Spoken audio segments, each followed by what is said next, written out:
Hello everyone, welcome to my channel Anupma Biology Classes. In this plant physiology series, today our topic is Plasmolysis and Imbibition. This video is taken from CBSE class 11th, part 4th of chapter 12. Now, we see here the lecture overview. In this video, we will focus on difference between the semi-permeable and differentially permeable membrane, difference between diffusion and osmosis, difference between osmotic pressure and osmotic potential, difference between osmotic potential and matric potential, plasmolysis, imbibition, and difference between plasmolysis and D Plasmolysis. Now, let's come on the topic.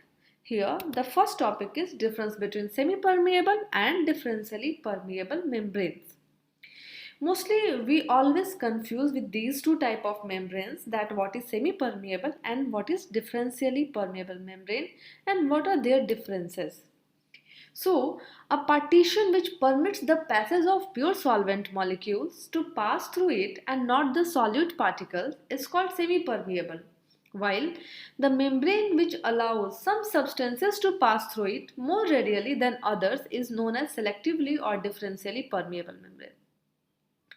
If we talk about the examples of the semi-permeable membranes are cellophane, collodion, etc. While the differentially permeable membrane examples are all living biological membranes. In case of semi-permeable membrane, which are used as partitions between solution and solvent in osmotic measurements and dialysis, while the differentially permeable membranes help in water and salt uptake by plants. So these are the main differences between the semi-permeable and differentially permeable membrane.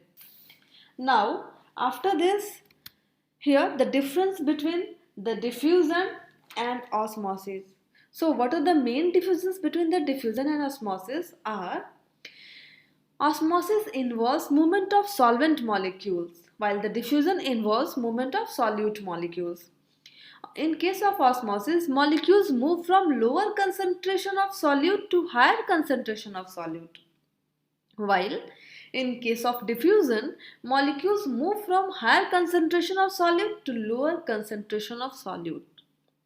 Osmosis occurs only across a semi-permeable membrane, while diffusion does not require semi-permeable membrane. In case of osmosis, examples like shrinking of potato slice when kept in concentrated sucrose solution, and in case of diffusion, example are spreading of ink when a drop of it is put in a glass of water. So these are the main differences.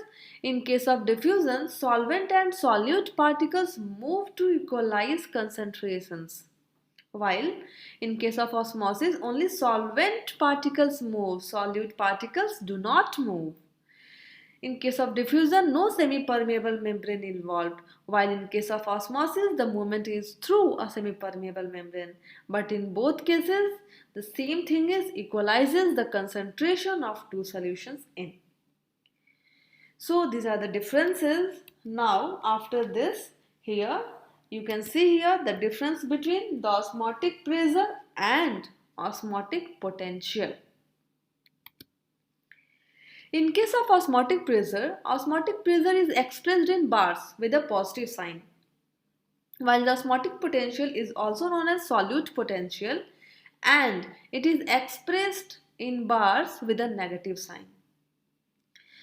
Osmotic pressure of pure solvent is 0. The value of osmotic pressure increases by increasing the concentration of solute particles, while the osmotic potential of pure solvent is 0. The more negative value of the osmotic potential means greater the concentration of solute particles. Osmotic pressure here, if the two solutions having different osmotic concentrations are separated by means of a semi-permeable membrane, the molecules of water move from the solution having less osmotic pressure to the solution having more osmotic pressure.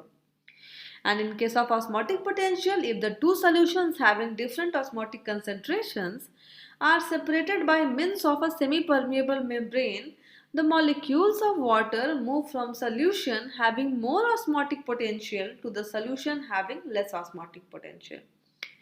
So these are the main difference between the osmotic pressure and osmotic potential.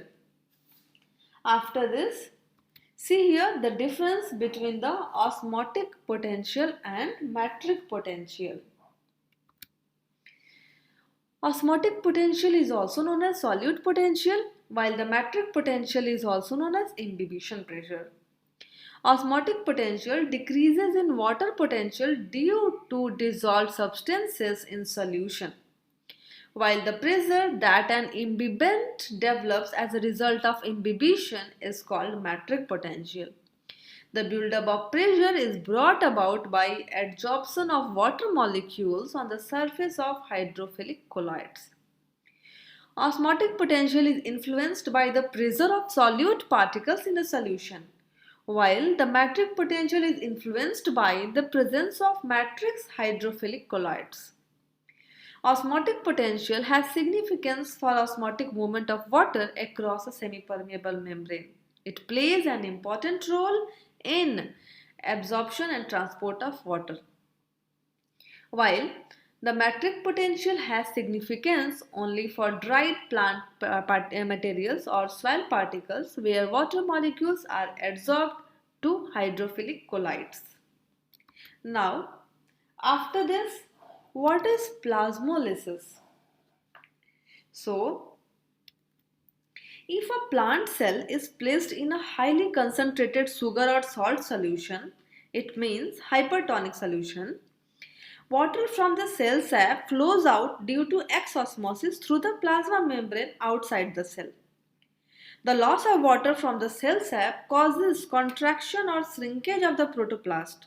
Since the cell wall is thin and less elastic, it cannot keep pace with the contraction of plasma membranes. Ultimately, the protoplasm separates from the cell wall and assumes a spherical shape, which you can see in the picture, a picture in which you can see the plasmolysed cell, and this condition is called plasmolysis. It means, see here the normal cell, after that cells showing contraction of cytoplasm, then in case of plasmolysing solution, that means sugar or salt solution, and after that you can see the plasmolysed cell. The stage of plasmolysis at which the first stage sign of shrinkage of cell contents from cell wall becomes detectable is called incipient plasmolysis. It means the stage when the cell wall has reached its limits of contraction and cytoplasm had detached from cell wall attaining a spherical shape is called evident plasmolysis. So, if a plasmolysed cell is placed in pure water or hypotonic solution and osmosis takes place, the protoplasm as well as the cell as a whole attains its original shape and size respectively, and this phenomena is known as D Plasmolysis, which you can see in the picture.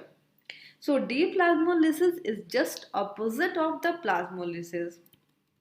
Here in this picture you can see that the first stage of plasmolysis, that is incipient plasmolysis, which is second picture, and the third shows the evident plasmolysis, and after that the last one shows a complete plasmolysed cell. Now after this, importance of plasmolysis. So what are the main importance of plasmolysis? Plasmolysis is the characteristic features of the living plant cells. All living plant cells plasmolyze when kept in a hypertonic solution. Pickles, meat and fish are preserved by salting. Similarly, jams and jellies are preserved by sweetening with the sugars.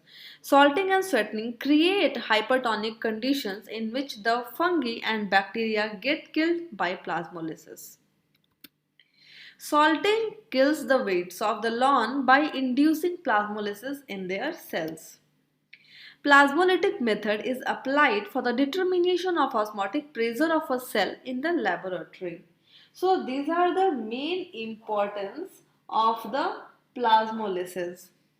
Now, after this, what is imbibition? So, Imbibition is the phenomena of adsorption of water or any other liquid by the solid particles of a substance without forming a solution. So, if a dry piece of wood in a place in water, it swells and increases in its volume. Similarly, if dry gum or piece of agar-agar are placed in water, they swell and their volume increases.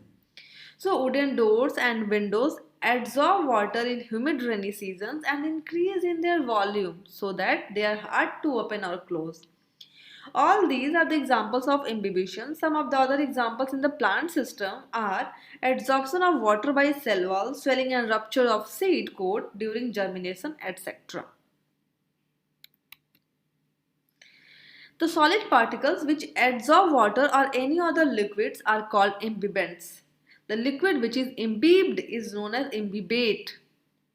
During imbibition, the water molecules get tightly adsorbed and become immobilized. They lose most of their kinetic energy in the form of heat. It is called heat of wetting or heat of hydration. The heat of wetting can be experienced during the kneading of the wheat flour, where the starch and cellulose molecules imbibe water. So, if we talk about the imbibition, it is a phenomena of adsorption. In case of imbibition, the molecules of water or any other liquid that is imbibate are held in between the over surface of the solid substances that is imbibants through the process of capillarity or by the force of adsorption, that is sticking to the force. Now, what are the pressure, imbibition pressure? The pressure that are imbibant develop when submerged in pure imbibing liquid is called imbibition pressure. However, the old name imbibition pressure has now been replaced by the term matric potential, which we discussed earlier slide. The adsorption of the water by a confined imbibant develops a pressure of enormous magnitude. For example, if a piece of dry wood are fixed in a crack in the rock and then soaked with water, the swelling of wood can break the rock. So, imbibition here, certain substances if placed in a particular liquid absorb it and swell up. For example, when piece of dry wood or the dry seeds are placed in water, they absorb the water quickly and swell up considerably so that their volume is increased. These substances are called as imbibants and the phenomena as imbibition. This exists certain force of attraction in between the imbibant and the imbibed substance. In plants, this is because of the presence of a large number of hydrophilic colloids both in the living as well as dead cells in the form of proteins, carbohydrates such as starch, cellulose, pectic substances, etc., which have a strong attraction towards water. So, this is the summary of the imbibition. Now, what are the factors which affects imbibition? First one is the effect of temperature. The rate of imbibition increased with the increase in temperature. Effect of concentration of solute in the medium. The rate of imbibition decreases with increasing the concentration of the solute in the medium. What are the effects of pH? The hydrogen ion concentration and the pH of the medium largely affect the process of imbibition. And the last one, that is specificity. Certain attractive forces exist between the molecules of imbibant and the imbibed liquid. Failing such an attraction between the two components, the process of imbibition does not occur even other necessary conditions are fulfilled.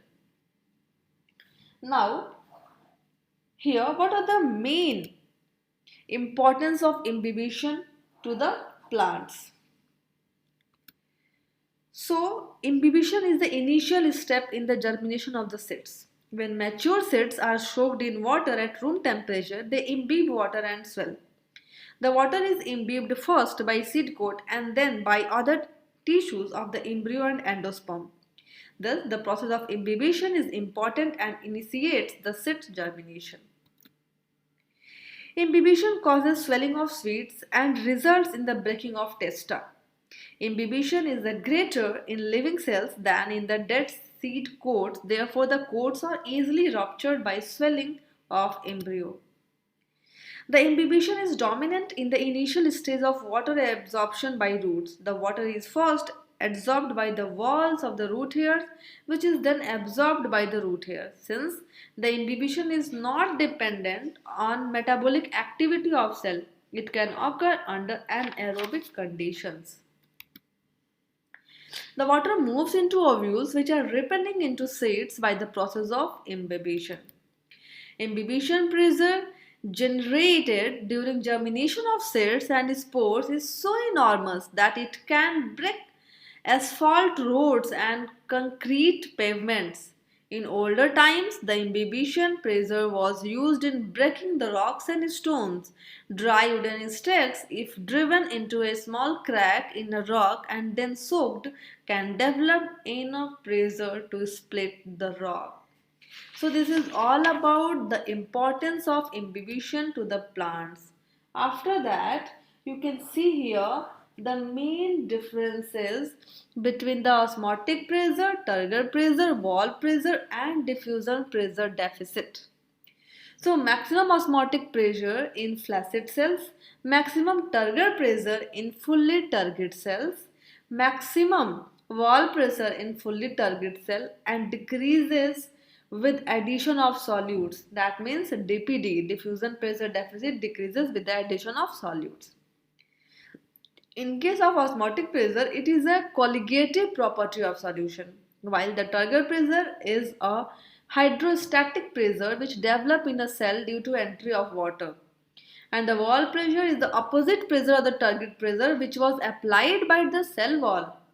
And diffusion pressure deficit is the difference between the diffusion pressure of the pure water and solution, due to which the water enters in the cells. Osmotic pressure, here the water moves through the semi-permeable membrane due to osmotic pressure. The size of cell increases due to the increase in turgor pressure. Wall pressure is equal to the turgor pressure in turgid stage, and the diffusion pressure deficit is the difference between osmotic pressure and the turgor pressure. So these are the main differences between all the pressure, that means what is osmotic, what is turgor and what is wall pressure and diffusion pressure deficit. Now after this, you can see here the difference between the plasmolysis and D plasmolysis, which is also a very important topic. So plasmolysis, it occurs when a tissue is placed in hypertonic solution, while the D plasmolysis occurs when freshly plasmolyzed cells are kept in hypertonic solution or pure solvent. Plasmolysis is a result of exosmosis, while the D plasmolysis is a result of endosmosis. Plasmolysis involves shrinkage of protoplast from the cell wall, while the D plasmolysis is the swelling of shrunken protoplasts so as to come in contact with the cell wall. Plasmolysis is not reversible after a long interval of time, while the D plasmolysis is reversible even after an interval. So this is the end of video in which we knew about different type of differences like the between the plasmolysis and deplasmolysis, osmotic pressure and osmotic potential and matric potential, then the semi-permeable membrane and differentially permeable membrane, diffusion and osmosis, then what is the plasmolysis and what is imbibition.